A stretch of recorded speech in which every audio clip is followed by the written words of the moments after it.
How's it going, guys? Merry Christmas, Happy Holidays. Back at you with another video.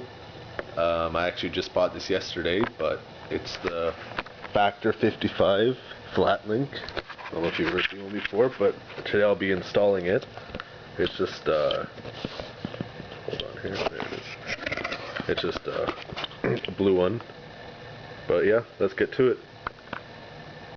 So first I just gotta unspool my winch and bring it over to the workbench so I have a place to work.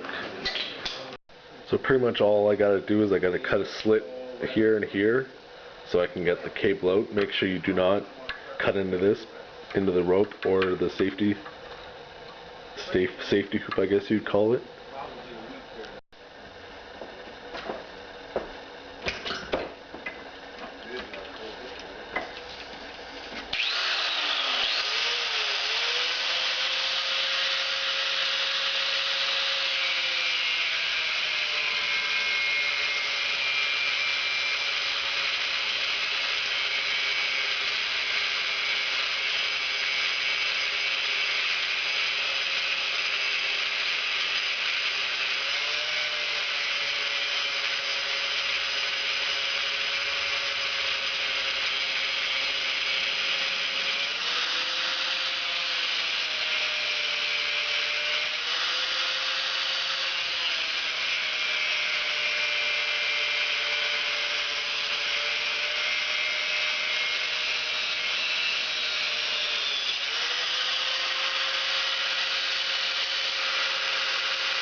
Hey, that's you're gonna get 5,000 hits just for that. Sweater just caught on fire.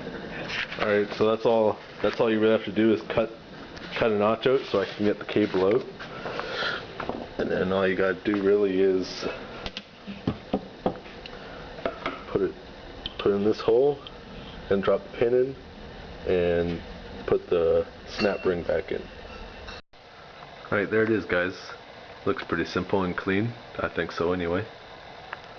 Alright, there it is, guys. Just did the installation on the Factor 55 flat link. Hope you guys enjoyed. I know it wasn't a very complex video, but I figured once a week, twice a week to show you what I'm up to.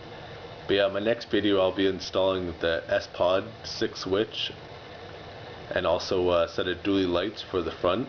So yeah, that'll probably be in the next week or two when the weather starts getting nicer. I have a bigger shop to work in. Alright, don't forget to hit the like and subscribe button to see more videos. Thanks, guys.